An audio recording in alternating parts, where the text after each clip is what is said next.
Just to recap, you're not a Star Wars fan in the slightest, right? Hey, no, I liked what I saw. But aside from what I saw, I don't know anything. Welcome to Heinously Uninformed, where we recap the latest episode of the second season of The Mandalorian. I'm Caroline, and I can name 3 Star Wars movie titles, and I don't know what a Mandalorian is. And I'm Albert, a lifelong Star Wars fan. Welcome back to Heinously Uninformed. Today, we're switching things up. If you're watching the video feed or listening, Caroline is not here. She's unavailable to record this episode. She's probably sick and tired of Star Wars and Baby Yoda, but we have a special guest co-host. First time on the show. First time ever. Yeah.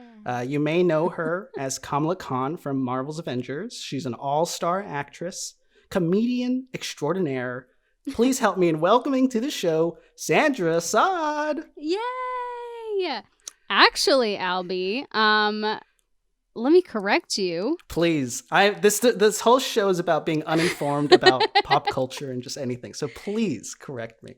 Great. While Kamala Harris's name is Kamala, Kamala Khan is Kamala. Oh, snap!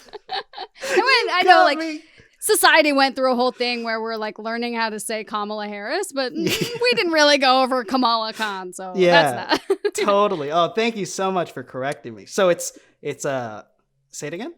Kamala Khan. Kamala Khan. Got it. And all right, Kamala Harris, yeah. Kamala Harris. Kamala Khan. Boom. Yeah. Got it. No longer uninformed. How you doing, Sandra? I'm great. It's such a nice day in LA. Went hiking. That's about it. Yep. That's as we approach the third surge of COVID-19 cases here in Southern California. There's very little we can do, but it is a beautiful day, I must admit. It is. It's quite wonderful. It is. It's like I had to get out. I was wearing a very cute mask though, so I was, it was safe and adorable. Ooh, what a tease! What a tease! But enough about mask talk. Enough about virus talk. We're here to talk Star Wars. We're here to talk about specifically The Mandalorian. On this week's episode, we are recapping season 2, episode 4, titled "The Siege." Now, before we get into the nitty-gritty of this episode, Sandra, you're giggling already, but I must know, what is your relationship to Star Wars? Have you seen Mandalorian? What are we talking about here? Today was my first time watching any Mandalorian anything. Like, no, even like clips, nothing, like memes, like I didn't do any of it. And then as far as Star Wars goes, I've only seen episode 1. What? So like, yeah, we decided to go with like chronological story order. So I like started at episode 1, like of Star Wars, but then like I haven't watched any since. So I've got a very limited knowledge. Oh, that is fantastic. I mean, you are filling the role of Caroline, who is also the resident uninformed, heinously uninformed. So like Caroline, you're in good company. Yay. But unfortunately, you did watch arguably one of the worst Star Wars movies. That's what I heard. That's what I hear. Yeah. Did you like it? Did you enjoy your experience of watching it? Yeah. I liked it. But I was so, like, just taken aback by Jar Jar Binks. I was like, what is this? Is he supposed to be funny or what is he? But I really liked like the underwater scenes. Like those are really fun. Yeah. I was like, is this what it's about? I'm a Jar Jar Binks stan. I stand for Jar Jar Binks. It's unpopular opinion, to be honest, but I hear he's different in the other movies. Like that was the one where it was weird. He's like barely in the other movies. He's got like 1 or 2 lines in the other movies. But I feel for you, Sandra. So just to recap, you're not a Star Wars fan in the slightest, right? Hey, no, I liked what I saw. But aside from what I saw, I don't know anything.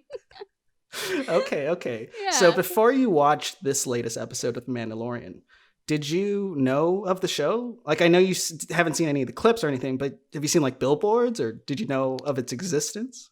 Yeah, I have like friends who like the show, and then I was like, "What is the show?" And they're like, "It has something to do with Star Wars. You wouldn't know about it." And I was like, "All right," but I've seen like pictures of Baby Yoda, and like that's all I know is that he's a baby version of Yoda. That's it. Very nice. That's so cool. I mean, I do feel like Baby Yoda was like, you couldn't avoid hearing about Baby Yoda when season 1 launched last year. It was like everywhere. The memes were everywhere. People were in love with Baby Yoda. I mean, people were making all kinds of like Baby Yoda cupcakes. Like it was all BuzzFeed. Like it was tasty. It was everywhere. That's all I know. Everywhere. Okay. So you are heinously uninformed. So we checked that box off. I'm curious though. What were your sort of like? How did you watch this? Like, do you even have a Disney Plus account? Like, no. So, my best friend is my next door neighbor, Brandon. You guys have met, and he has Disney Plus. So I was like, hey, doing a podcast or gonna watch this episode of The Mandalorian. Actually, he was over for dinner last night. He was like, we should watch The Mandalorian, and I was like, speaking of, I gotta watch this one episode tonight or tomorrow. And he's like, we don't have enough time to watch the whole thing. And I was like, no, I just need to watch the one episode. He's like, that's very bad for you because I know you don't know anything. And I was like, that's the point. Like, Albie said it would be great. And he was like, you're gonna look like a dum-dum. Here we go. So we watched it like 2 hours ago. I was... it's a very fresh takes. He was like, yeah, that's like anything I had to say. He was like, yeah, that's Star Wars. That's Star Wars. Like that's the point of Star Wars. And it reminded me, Brandon's your musical partner, right? You're in a band together. You do music together. Could you quickly plug that? Yes. We have a 2-person psychedelic folk band called Eye of the Sun. They're great. They're great. Yeah, we have fun. We love it so much. We just do it because we love it. And yeah, we're BFFs, next door neighbors, songwriting partners, and we make odd mellow music, man. Check us out. Awesome. Yeah, check them out. So now you're fresh off of watching season 2, episode 4, The Siege. Gotta hear your initial impressions. What are your sort of like immediate reaction to the episode? Okay, very first thing that came up on screen, the recap played, and I was like, I don't want to watch a recap. Brandon's like, just watch the recap. Like, give yourself something. And I was like, no! And he let it play anyway. Nice. So you need something. You need at least a little thing, because otherwise you're just floating in space. He tried to explain a little to me, and I like just would not hear it. Poor thing. He's such a good friend. But the first thing that came up was like, Gus Fring. I forget his real name. Giancarlo Esposito. I think that's how you pronounce it.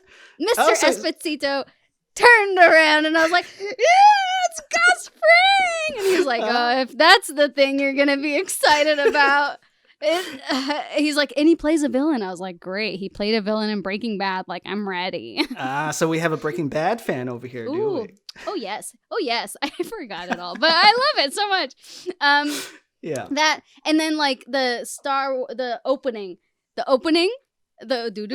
I was like, it's Stranger Things. He's like, stop comparing everything in this to like modern stuff this isn't like Stranger Things. Stranger Things, if anything, like it was inspired by Star Wars, probably, because a lot of things were. And I was like, okay, classical guy knows everything. Like, let me enjoy myself. Wow. So were you guys like catting each other like throughout the viewing of the episode, just sort of clawing at each other every now and then? a little. It's all love. Nice. Okay, so you recognize one of the actors. That's good. You're starting somewhere. Yes, and then Mr. Weathers, Carl Weathers. I was like, right. Parks and Rec. We got Parks and Rec in here. He's like, stop. That's so funny that Carl Weathers from Parks and Rec versus his famous like role in Rocky or Brandon tried to tell me that too. He's like, or the fact that he's like a big boxer, and I was like, oh, he wears big boxers. And he's like, no, he is a big boxer. I was like, I don't know. Is he like a legit? I thought he was just an actor. I didn't know he was like a legit boxer. But he plays Apollo Creed in the Rocky movies. He was in the Predator movie with Arnold Schwarzenegger. So I take your word for it. He was an 80s action star, but I'm glad that you brought up Parks and Rec because I also love that show. Yeah. Hey, we're comedy nerds. Yeah. And I'll give you a little sneak peek. There is a famous, or at least famous in the improv world, actor in this episode that played a large speaking role. And I'm curious, do you know who I'm talking about? The character in the show or the actor in real life? I was on IMDb and I was like, oh, Bill Burr's on this, but like not in the episode that I watched. Yeah. So I'll get to it a little bit later, but there is a little UCB Easter egg in this episode, which we'll get to. Which reminds me, we met through UCB, right? We're friends, comedy friends. We've known each other for years. I forgot. We should have mentioned that. Yeah. Yeah. We're both funny, guys. Yeah. I try. Yeah. Yeah. No, I just am. No. So did you enjoy the episode? Did you enjoy the experience of watching the show? Yeah, it was a very specific style that I was not expecting. That like I kind of just like I think I need another episode to like get used to the style, right? Like there's humor and then like it's action and like it's like a little almost slower than I was expecting it to go, but at the same time like there was a quickness, like it's just a very specific style that but I'm into it. Yeah, some parts I was like, is this a little bit more drama than it needs, or am I just like completely uninformed, like, just dropping in from the middle of everything? That is really funny because this is the midpoint of season 2, so you are dropping into the midpoint of a season 2 of a show that is built on a lot of lore. So you're brave. I hats off to you, Sandra, for agreeing to do this. Man, I like planned on watching all of this. I was like, I'm gonna be a Star Wars freak one day. I know it. I know I'm gonna love it. And Brandon's like, you're spoiling a whole lot for yourself. I'm like, I don't care. This sounds fun. And it was. I don't regret it. Oh, I'm so glad. Okay, well, I don't regret inviting you to do the show, but let's do it. How about we jump in and start recapping this episode beat by beat? Are you ready? Yeah. Okay. So as you mentioned, Carl Weathers, he's not only playing a large role in this show and in season 1, he's also the director of this episode, which I didn't know he directed, but he's directed some TV, but this was his first time directing an episode of The Mandalorian, which is very cool. Hey, good for Carl. I mean, going from Parks and Rec to this, like, strong word, man. Oh wow, I think he's got a future in the industry. I think he's really. I think this is going to be his breakout directorial debut. Good for you, man. But I just figured I should mention that. So it's directed by Carl Weathers, and it's written by the show's sort of creator and EP, Jon Favreau, who's been tasked with writing almost every single episode of Mandalorian from season 1 to season 2. He's like the brainchild. He's like sort of moving the pieces from behind the scenes. And this episode is titled The Siege, which begins with the stars of the show, the Mandalorian, who we refer to as Mando, and the child, who culturally we refer to as Baby Yoda. But technically he's not Baby Yoda. He's not Yoda. He's just the same race of alien. Oh God, I'm starting to do that thing where I do that. I'm actually... Did you hear that? You probably know. I heard that Baby Yoda's 50 years old. Yeah, he's old. He's old baby. Oh my God. So cute. So this was your first introduction to Baby Yoda. I thought this was so cute. Wasn't this so cute? It was. Oh my God, that first scene with the wires. Yeah. Oh my God, with the cables. Yeah. I was like, there must be something I'm missing. Like this kid must be like able to do this, and I just love watching him try. Anyways, sorry if I interrupted you. I loved it. No, I love it too. I mean, to just give you some context, the ship.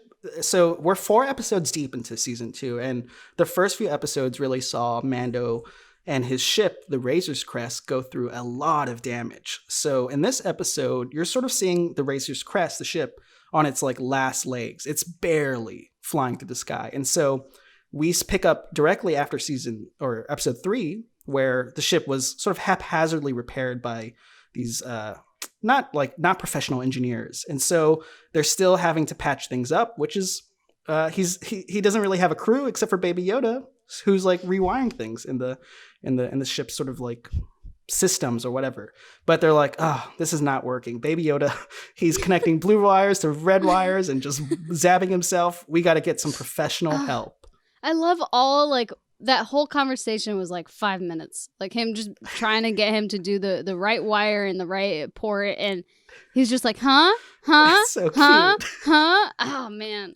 That's honestly my favorite sort of interaction of this season so far, like between them two. Just to inform you, Caroline has this running beef with Baby Yoda. She hates Baby Yoda. Girl, what? Why? What did he do? What did I miss? So here's the thing, and I want to know your input. She Okay. does not like that Baby Yoda. She thinks he looks cool and cute and all that, but she does not like the voice. The fact that there are like human baby voices coming from this thing, it freaks her out. She does not like it. And also in previous episodes, Baby Yoda did some questionable stuff, like kind of like a bad child type of thing. So she does not like Baby Yoda. You know, that I don't mind, because like kids are, you know, weird. Like kids are weird stuff. I don't care. Like I just probably won't have any myself because kids are weird. Whatever. That I don't mind. I don't think that takes away from his cuteness, because yeah, kids are reckless sometimes, and that's when you just kind of ignore them because you know they're not yours, and you can't. But the second thing I was like, I got on IMDb like as we're watching. I was like, I want to know who voices Baby Yoda.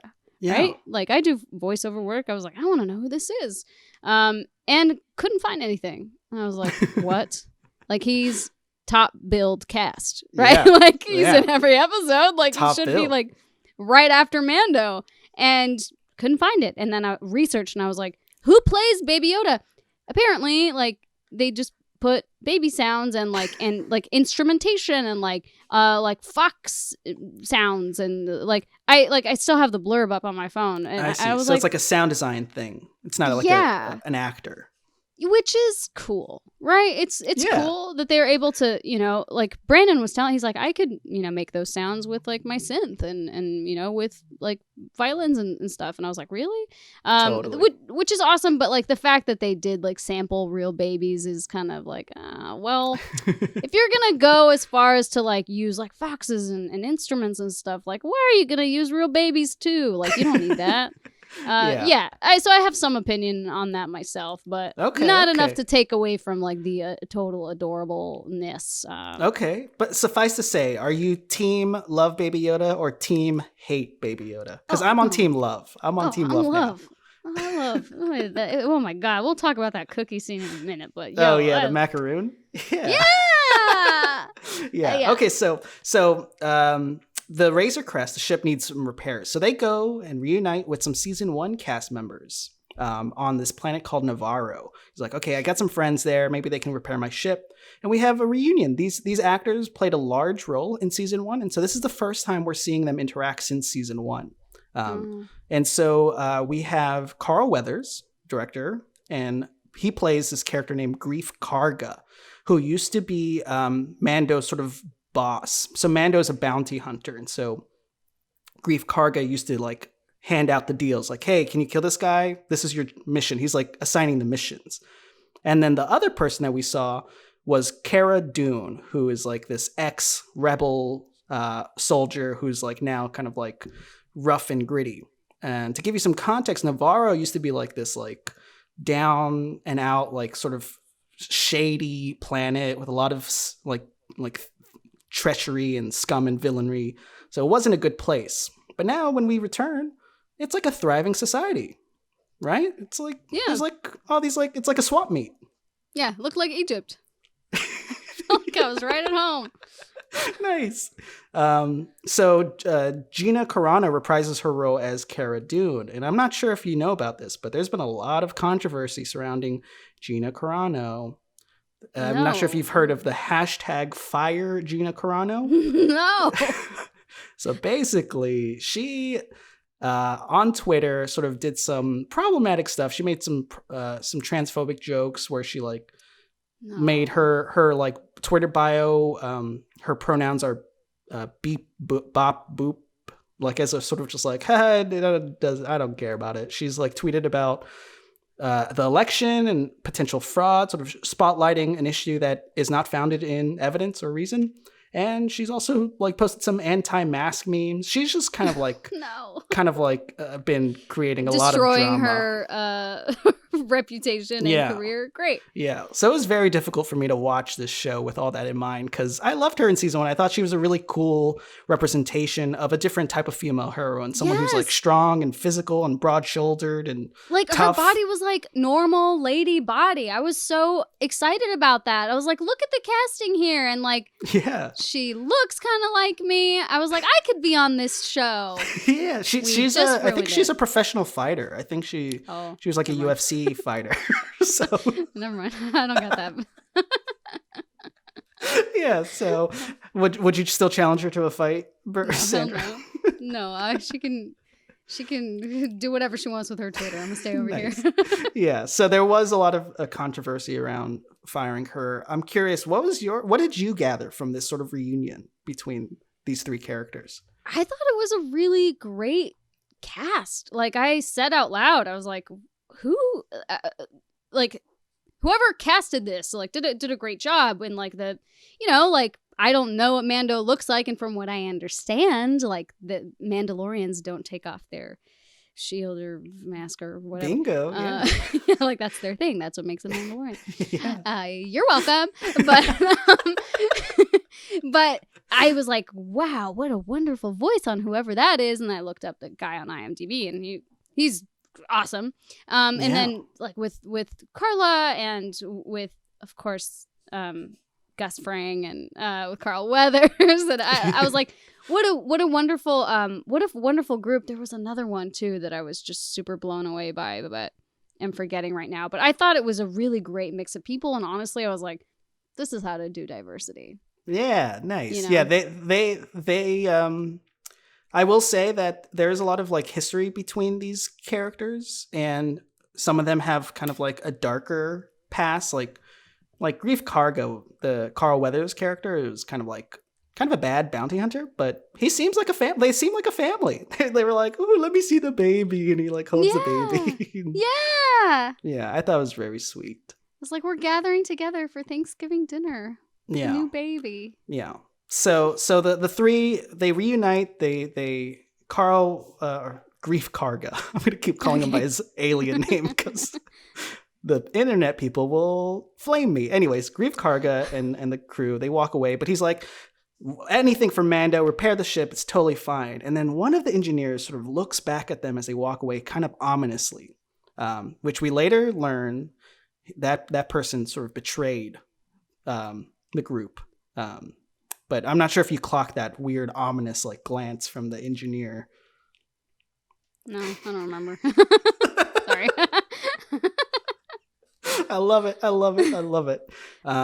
But obviously, the repairs aren't free. And so Grief Karga enlists the support of Mando on a mission to do some stuff. But first, you got to leave Baby Yoda in some trustworthy hands. And Baby Yoda left goes him to in school. a kindergarten class. I was so worried. I was like, "Do y'all know what human children are capable of? You're leaving this precious little alien baby in their hands." Brandon was like, "He's 50 years old. He can handle himself." No, but Brandon, I felt like such a softness with him watching Baby Yoda. I was like, "Brandon, I've never seen this side of you before." He goes, I don't trust them with him. I was like, me neither.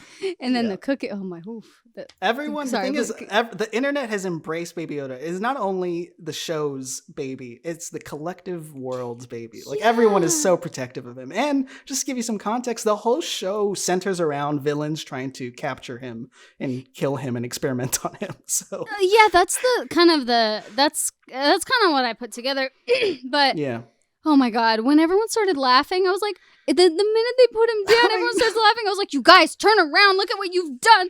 They're bullying our boy. I know. Oh my God, I didn't even clock the fact that children can be so mean and bullyish. I was like, okay, and great. Their teacher's a robot. Great. What's their teacher going to do when they get their hands on this precious little baby? I was like, okay, well, at least the teacher's not going to do anything about it. This is a robot. The kids can take on a robot too. That's true. That's I was true. so mad. And then when the macaroon came Oh, the up, macaroons. Oh, it looked so good, didn't it? It did. I was like, okay, I know where to get those. Yeah. But then I was like, can he eat like food?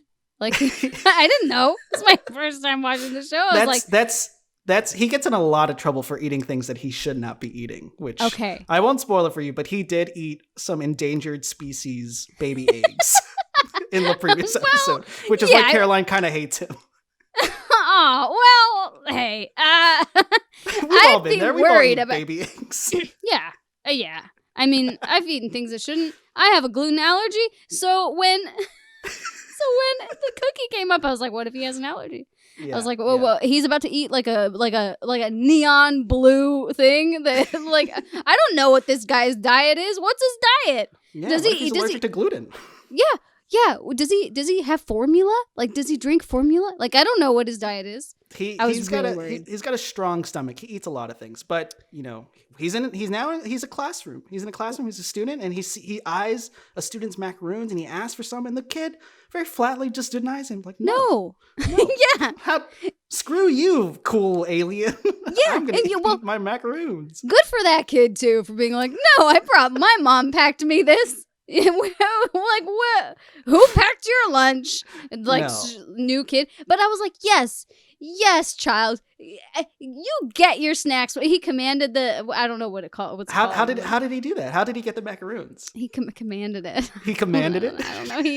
He like put his hand out and it floated over to him. He commanded it. I command you to float over here. So with his I'm not mind. sure if you're aware, but in the Star Wars universe, there is this thing called the Force, which is like a mystical power that people can use if they're Force sensitive. And Baby Yoda uses the Force to steal the macaroons. I heard of Force in that 70s show. That's right. Oh, yikes. All right, let's move on from the classroom. But Baby Yoda's in good company. He's got his macaroons. But now we meet a new character, or a new character for you. He's actually was in the season 1 premiere of the show. His name is Mithro. He's this like blue alien guy who's like kind of an indentured. The one who looks like a fish. Yeah, the fish looking guy. Yeah. Now I will say the actor behind the fish makeup and costume is none other than, and this is only going to be a deal for us because we're in the comedy scene, but he's played by comedian and improviser Horatio Sands. Oh, that's right. Yeah. I saw that on IMDb and I was like, must not be this episode.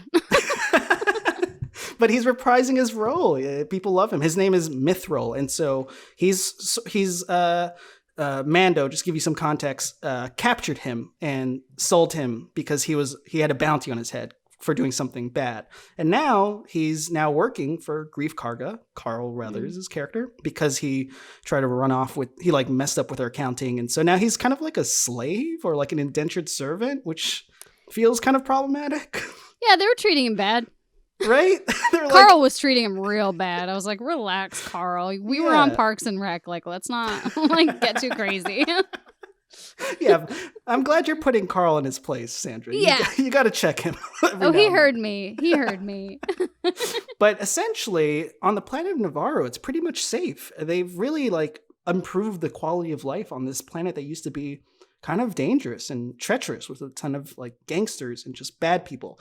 But it's pretty much safe, except for an Imperial base that they're asking Mando to help clear out. Now, did anything that I just said in the last 5 seconds make sense to you? No, I'm thinking really hard here. So clear out the base.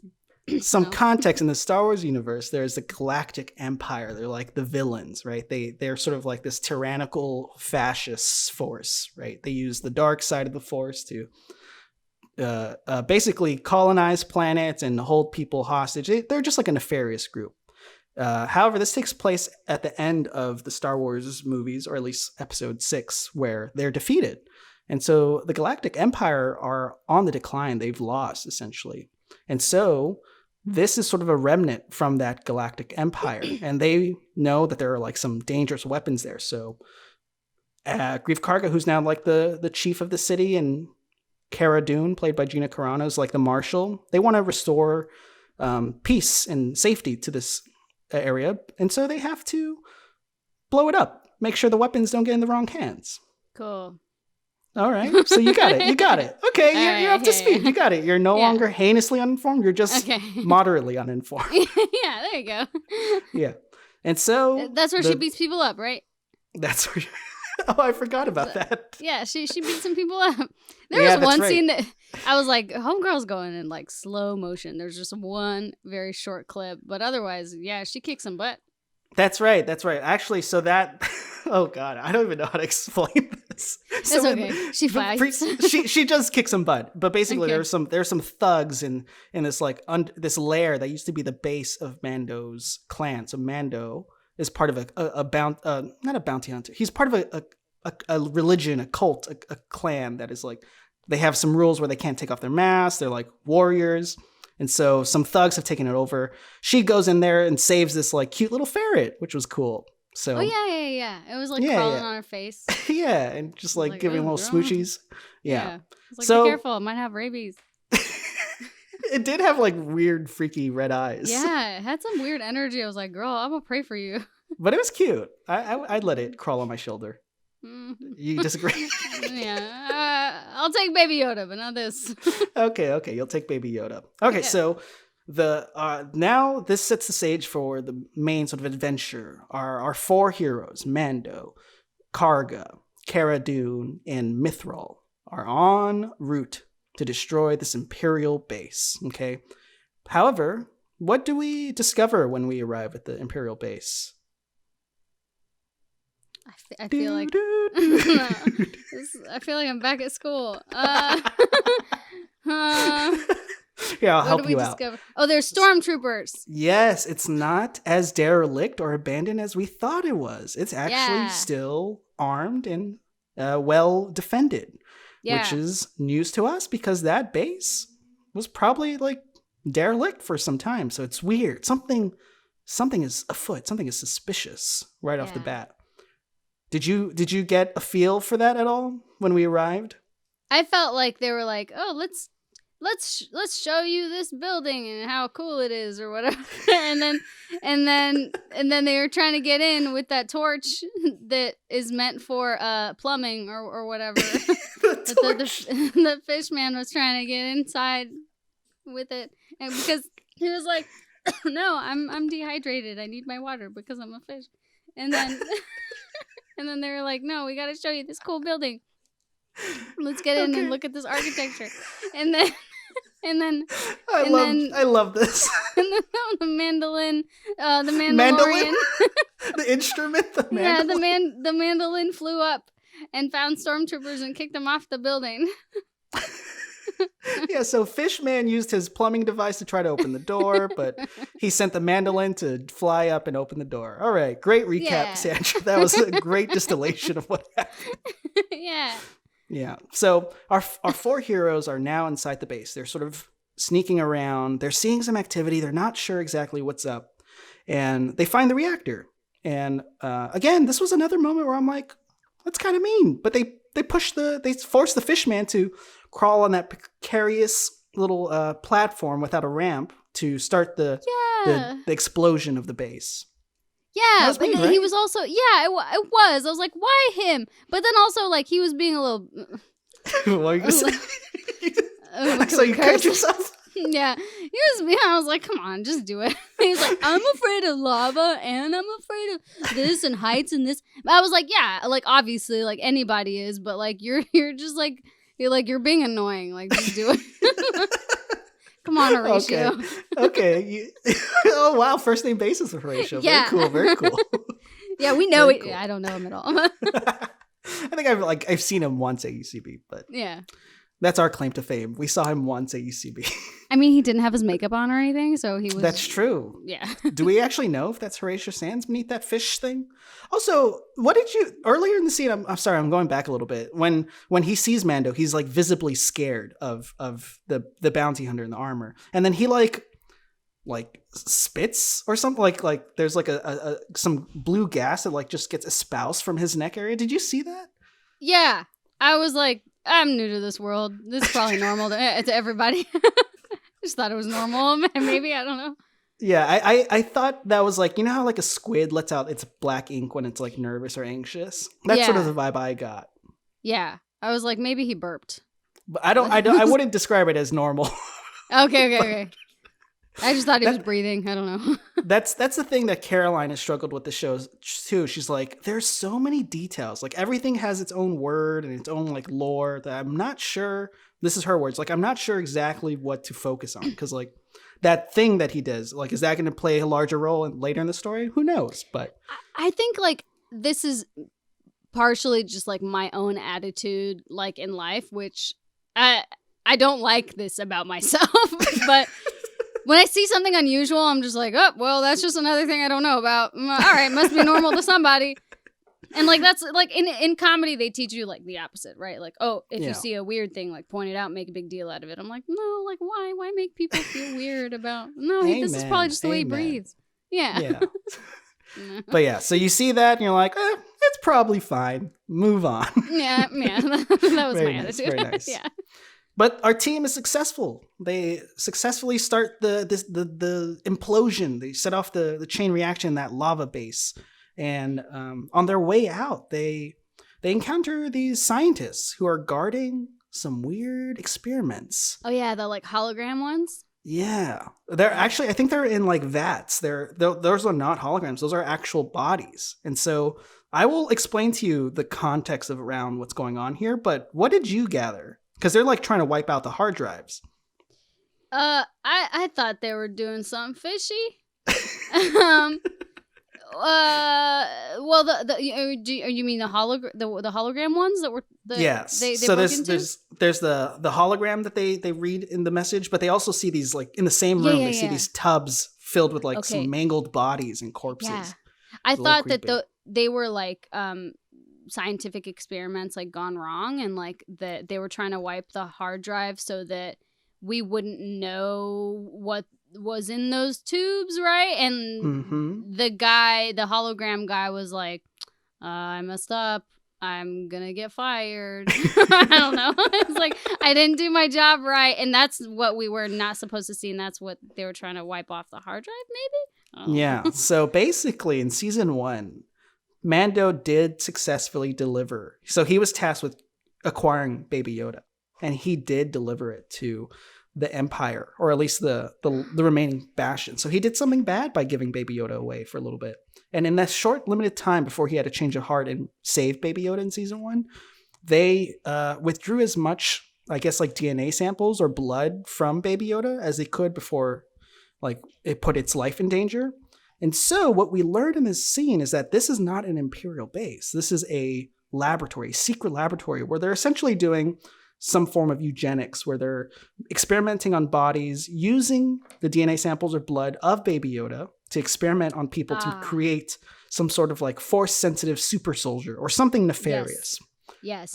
We've seen this in plenty of Marvel stuff. That happens a lot in superhero stuff. It does feel like a Marvel thing, doesn't it? Like it does. Or at least tonally, the show reminds me a lot of like modern Marvel movies where it's like right? Even like no, absolutely. Like taking like, you know, a superhero's power away and like injecting it into like the villain so that the villain could get all the power and like run the world. Yeah.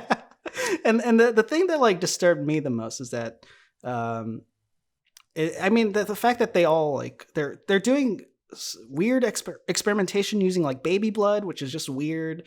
Yeah. But this is just again just like another reason why the Empire are bad.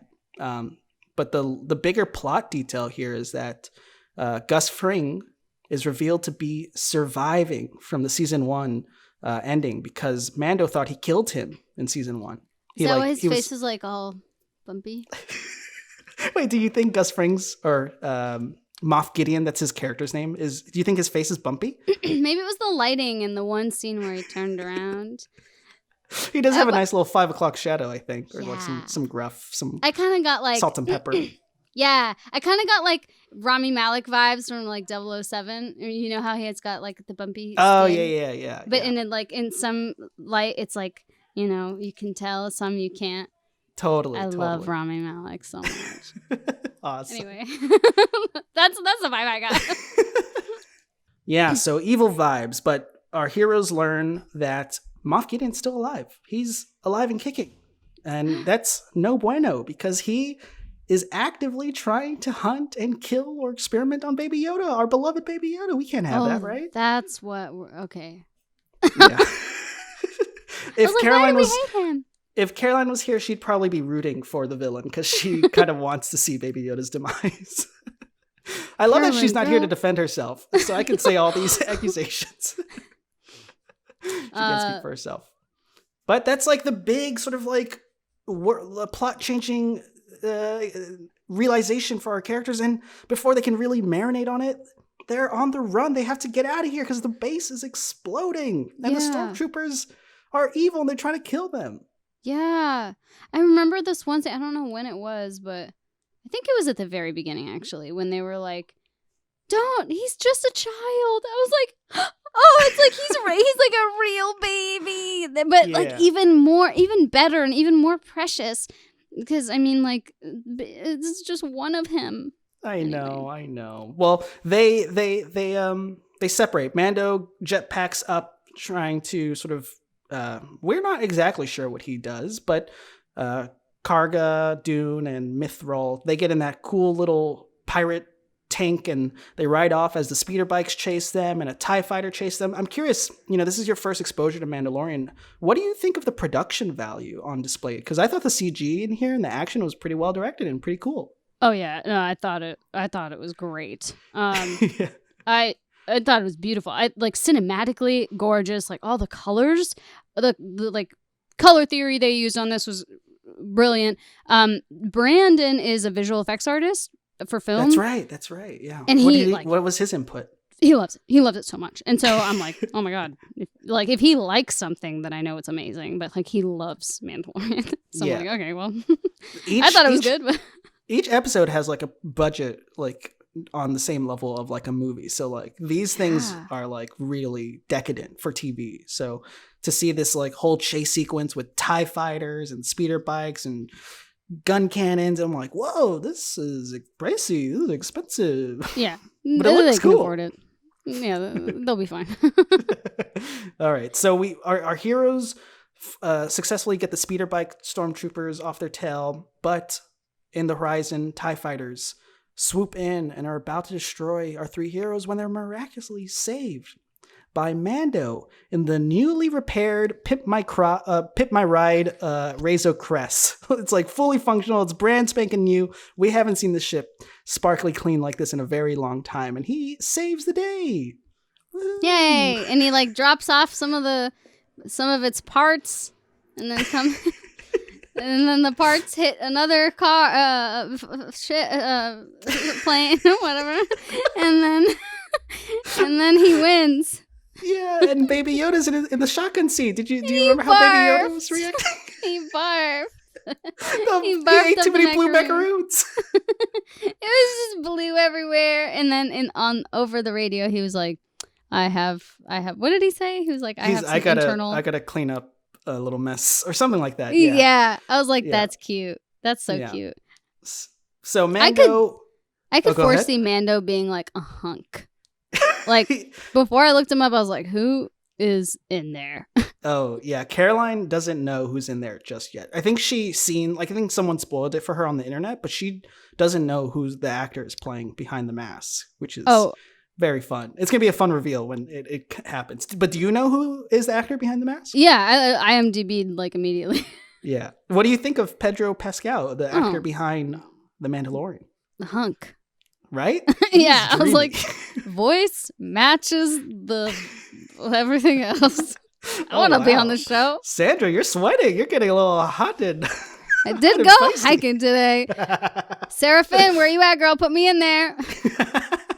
Oh, yeah, the famous Sarah Haley Finn, right? The casting person for all of Disney.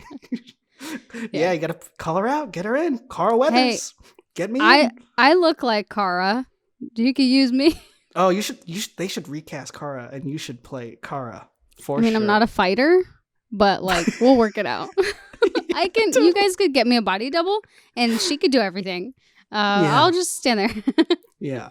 So Mando and the child fly off in their brand new spanking ship. They don't have to pay for it because they saved Karga's life. And Karga returns back to base. And we got what Caroline titled them as the Skyway Patrol, like some X-Wing pilot who's sort of like trying to investigate, piece together with a notepad. Like, so what happened here? And Karga, he ain't no snitch. He's not going to rat out Mando because Mando is technically kind of an outlaw. He's done some bad stuff. So people on both sides, both the good and evil, are sort of hunting him down for different reasons because he's got an evil past, and the bad guys want him because he's got Baby Yoda. But Karga, he's no snitch. He doesn't rat out. And then another thing that sort of is revealed with this X-Wing pilot who we saw earlier in the season, he's like talking to Kara, played by Gina Carano, just like, hey, we could really use someone like you on our side. And he asked her about Alderaan. Do you know what the subtext of this conversation is? No. So Alderaan, where she's from, is a planet that was destroyed in the Star Wars movies. Oh, yeah. Right, because at the beginning, she has that conversation with someone where he's like, did you lose anybody? And she was like, yeah, I lost everybody. And then he like gives her like a thing. And I was like, oh, is that because she lost everybody? I'm uninformed about that too. I don't know what that medallion represents. I think maybe it's because she's a fighter or something. Yeah, I think she's a veteran of the wars during back in the day. And what this scene sort of revealed is that she lost everything when that planet was destroyed. So putting a very direct human face to an event that was very famous in the Star Wars movies. It happened in like the big Star Wars movie where a planet was destroyed. And you don't really see the faces of what happens there. And so this is sort of giving you some insight as to some of that personal loss there. And some people are speculating the meta conversation around this is that this is a way for the writers or the creators of the show to get her off the show. Because if she joins the Rebel Alliance or the good guys, then she no longer has to be on Mandalorian. So people are speculating maybe this is sort of like a springboard because she's become this sort of problematic figure for like, and sort of like a conduit for like very conservative, problematic white ring misinformation that like, okay, maybe this is a way to write her off the show. That just goes to show, man, like anybody could like, anyone's replaceable. Like that's so messed up. But like you can't ruin your career like that. You gotta be careful. You gotta be careful. No one, even if you're a main star in one of the most popular Star Wars TV shows ever made. Yeah, you gotta be more. You got a platform. You gotta be responsible with it. Otherwise, you're gonna be spouting misinformation in the world. So that is some speculation on there. But our final sort of sequence before we end this recap is the Razor Crest is heading towards a planet, which in the previous episode was revealed to have one of the last remaining Jedi. And so Mando's whole quest in this season is to reunite Baby Yoda with the Jedi so he can get some safety and some training and some support. Because he's not a dad. He's not a caretaker. He's got to leave. He's got to take this Baby Yoda to a new home. So he's now back en route to the planet, which I'm going to cry when he says goodbye to Baby Yoda, if he says goodbye to Baby Yoda, right? I want him to just be his dad. Can we just make that happen? Sean, Mr. Favreau, can you rewrite this? Mr. Favreau? Mandalorian? More like Dadalorian. Yeah. What if he adopts him? Okay. Oh, I would love that. But honestly, there is an obstacle. Our main villain, Gus Fring, with the aid of that engineer we saw in the beginning of the episode, has put a tracking device on the Razor's crest. Right. And Moff Gideon is on this massive Imperial cruiser. It's a ship that I'm not familiar with, but it's huge. It looks menacing. And he's in this like wing of his like ship where he's sort of prepping these mysterious super soldiers that we haven't seen before. They're sort of like a battalion of soldiers that we haven't seen before. But he seems like he's prepared to mess shit up. Like I think he's ready to rain hell because he wants revenge from season 1. He looked very confident in himself as well. And I'm like, you go, like, I I'm a big fan of that actor. My lines are very blurred here. But his like assistant was hella menacing. I was like, girl. Yeah. She was also like, she had like a lot of like Brie Larson vibes too. Like she looked a lot like Brie Larson. Yeah, Anyway. she was I'll be honest, that actress had a very interesting some facial features. I wasn't sure if she was like a famous, like if I had seen this character actor play something else, because it seemed like I recognized it somehow. Yeah, it maybe for me it was just those Brie Larson vibes that were like familiar, but I was like, again, like the casting was so great. I was like, whoever that is, like her face knows how to work. And then against, oh my god, against Gus Fring. Jeez, Gus man. Fring. Gus Fring. He is the one who knocks, and that brings us to the end of the recap of Season 2, Episode 4, Chapter 12, The Siege. How was it, Sandra? Did you enjoy watching this episode? I did! That's so awesome. Are you going to check out the rest of Mandalorian after this? Yeah, I'm going to start from the beginning. Although, like, maybe I should watch episodes 2 through however many there are, and then There are 9 Star Wars films. You've that's seen going to one take me of a the long 9. time. That's going to take you a long time. Do you recommend watching Mandalorian first before the movies? Ooh, I don't know. The thing is, Mandalorian is a 2020 show, right? And the movies that you're going to jump into span decades of sort of from the 70s, and then you have the films in the early 2000s, and then you have the Disney films that came out more recently. So if you can stomach sort of the production limitations, the technical limitations of these older films, I think you should definitely watch those 3 and watch Mandalorian. Yeah, okay, I don't think cool. you need to watch anything else. I mean, you could if you're like really interested, but yeah, whatever, go for it. I think like, you know, the what you're saying about like production, like it's fine. Like I know that the Star Wars of like the 70s, like they're legendary for 1,000 different reasons. So like that's fine. Like I can handle like not having crazy, you know, visual effects or whatever. Totally. And now you're invested. Now you need to know, is Baby Yoda going to be reunited with Ahsoka Tano, one of the last remaining Jedis? Is Mando going to adopt Baby Yoda? Is Moff Gideon going to get his hands on Baby Yoda and do all these experimentations? You got to tune in to the next episode, Sandra. So chronologically, this does take place before the movies? It takes place in between 2 of the trilogies. I spent 20 minutes explaining this to Caroline on episode 1 or 2. It was it's okay. I'll tune in. Here, I'll tell you very briefly. It takes place between episode 6 and episode 7. All right. Okay. Cool. Great.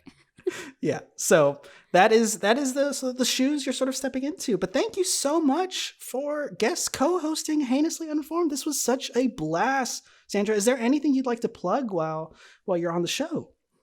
No. Well, where can people follow you on the socials if you want people to follow you? Yes, please come find me. Please say hi. I love saying hi. My Twitter and Instagram are both Sandra Ramsey Saad. That's at Sandra, RAMZYSAAD. And my band is Eye of the Sun. You can find us on Instagram. And we have an album coming out next year. So keep an ear out on that. That's very exciting. Yeah. That's cool. about it. Very cool. Okay, well, you can find me at AlbiePlayer1 on all the socials. I'm also a YouTuber now because I'm stuck at home and need to fill my time with doing fun things. So if you're interested in video games and movies and the intersections of the two, check out my YouTube channel, AlbiePlayer1. And unfortunately, Caroline's not here to plug her Etsy, but this week I bought a mask from her on her Etsy. For the viewers, you can see my little alpaca mask. Isn't that cute? Oh. Yeah. So the link to her Etsy will be in the show notes. So make sure to check that out. And also, if you enjoyed listening to this show, if you enjoy watching us recap a show where one of us doesn't know what's going on and the other one cares too much, then give us a review. Check us out. Share it with your friends. We're at the midpoint of this season. We only have 4 more episodes to go before this season ends. So you're going to want to make sure to stay tuned, because you're going to want to stay informed opposed to heinously uninformed. Sandra, thank you again so much for being on the show. I really appreciate it. This is so much fun, Albie. Yeah, thank you so much. In a galaxy far, far away, we are heinously uninformed. Have a great week. Goodbye. Bye.